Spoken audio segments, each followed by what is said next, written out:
اعوذ باللہ من الشیطان الرجیم، پناہ مانگتا ہوں میں اللہ کی شیطان مردود سے۔ بسم اللہ الرحمن الرحیم، اللہ کے نام سے جو بہت مہربان اور نہایت رحم والا ہے۔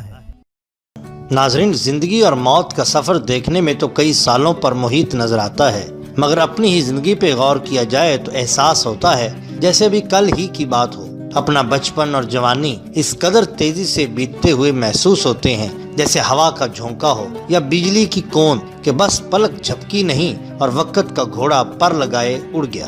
زندگی اس مالک کی دین ہے جس نے واضح احکامات دیے اور بتا دیا کہ یہ راستہ صحیح ہے اور یہ غلط کریں گے تو جہنم آپ کا مقدر ہوگی اور صحیح کریں گے تو جنت کے حقدار ٹھہریں گے۔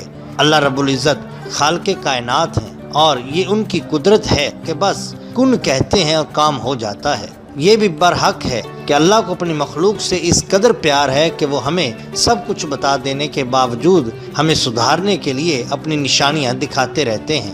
ہم اپنے ناظرین کی نظر ایک ایسا ہی واقعہ پیش کرنے جا رہے ہیں۔ پاکستان کی معروف رائٹر فائزہ نذیر احمد اپنی ایک خصوصی تحریر میں لکھتی ہیں کہ انسانی زندگی مختلف واقعات کا مرکب ہے۔ روزمرہ زندگی کے واقعات دلچسپ، عبرتناک اور سبق آموز بھی ہوتے ہیں۔ ذیل میں ہم چند دلچسپ واقعات اپنے ناظرین کی توجہ کے لیے پیش خدمت کرتے ہیں تاکہ معلومات حاصل کرنے کے ساتھ ساتھ یہ اصلاح کا باعث بھی بن سکیں۔ پہلے دو واقعات پاکستان کی دو الگ الگ شخصیات کی وصیتوں سے متعلق ہیں جو کبھی پوری نہ ہو سکیں، مگر ان دونوں کا انجام کتنا مختلف اور باعث عبرت ہوا۔ ناظرین، ان دونوں واقعات کو پڑھ کر جو بھی نتیجہ اخذ کریں لیکن قدرت کے رنگوں پر حیران ضرور ہوں گے۔ وصیتیں جو پوری نہ ہو سکیں، دنیا کے کسی بھی شاہسوار سے شکست نہ کھانے والے کوئی گراں رستم زمان گاما پہلوان 23 مئی سن 1960 کی صبح موت سے شکست کھا گیا۔ گاما پہلوان کو رمضان المبارک میں سحری کے وقت ایک نہایت ہی زہریلے سانپ نے کاٹ لیا تھا۔ گاما پہلوان کو ان ہی کے ذاتی تانگے پر میو ہسپتال لایا گیا۔ یہ ایک بہت ہی زہریلا سانپ تھا اور کسی عام آدمی کو کاٹتا تو فوراً ہی وہ لقمہ اجل بن جاتا، مگر گاما پہلوان اس سانپ کے زہر سے بھی بچ گئے۔ صحت یاب ہونے کے بعد گاما پہلوان نے کہا کہ سانپ نے دانت میرے پاؤں میں گاڑ دیے، لیکن میں نے اپنی پوری قوت سے اسے زمین پہ رگڑا تو یہ الگ ہو اور مجھے یوں لگا جیسے میں جلتے تنور میں گر گیا ہوں۔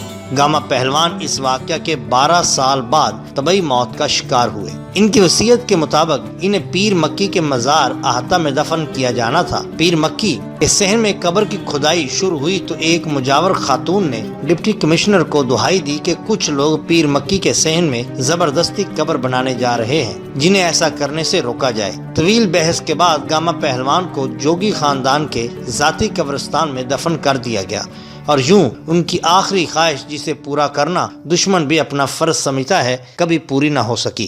ایک دوسرے واقعہ پر نظر ڈالیے تو عبرت کی ایک بدترین مثال ابھر کر سامنے آتی ہے۔ 29 اگست سن 1952 کو پاکستان کے گورنر جنرل غلام محمد فوت ہوئے۔ یہ دوسرے گورنر جنرل تھے۔ ان کی وصیت کے مطابق انہیں سعودی عرب میں دفنایا جانا تھا، لہٰذا انہیں امانتاً کراچی میں سپرد خاک کر دیا گیا۔ کچھ عرصہ کے بعد وصیت کے مطابق ان کی لاش کو قبر سے نکال کر سعودی عرب روانہ کرنے لگے تو ایک ڈاکٹر، فوج کے کیپٹن، پولیس اہلکار، 2 گورکن اور غلام محمد کے قریشی رشتہ دار قبر کشائی کے لیے قبرستان پہنچے۔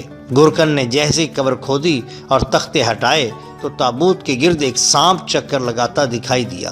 گورکن نے لاٹھی سے اس سانپ کو مارنے کی کوشش کی مگر وہ ہر وار سے بچ گیا۔ پولیس کے سب انسپکٹر نے اپنی پستول سے 6 گولیاں داغیں مگر سانپ کو ایک بھی گولی نہ لگی۔ ڈاکٹر کی ہدایت پر ایک زہریلے سپرے کا چھڑکاؤ کر کے قبر عارضی طور پہ بند کر دی گئی۔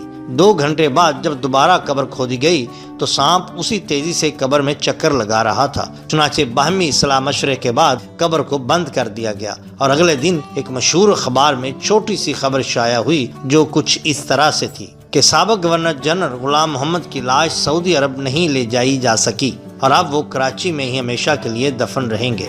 ناظرین، یہ عبرت کا نشان ہے ان لوگوں کے لیے جو اس دنیا میں اپنے آپ کو غرور کے بہت بلندی پر لے جاتے ہیں اور یہ سمجھتے ہیں کہ وہ ہمیشہ ہمیشہ کے لیے ایسے ہی رہیں گے۔ ہر وقت اللہ تعالیٰ کی ذات سے ڈرتے رہنا چاہیے، اپنے گناہوں کی استغفار کرنی چاہیے تاکہ آپ کا انجام بہتر ہو سکے۔ ناظرین کرام، اگر آپ کو ہماری یہ ویڈیو پسند آئی ہو تو لائک کیجیے اور سبسکرائب کیجیے ہمارے چینل کو تاکہ ہم آپ کے لیے اور بھی بہترین ویڈیوز لا سکیں۔ اپنے دوستوں کا، گرد و نواح کے لوگوں کا بہت خیال رکھیے۔ اللہ اور اللہ کے رسول صلی اللہ علیہ وسلم سے بہت بہت محبت کیجیے۔ آپ کا بہت شکریہ۔ اللہ حافظ۔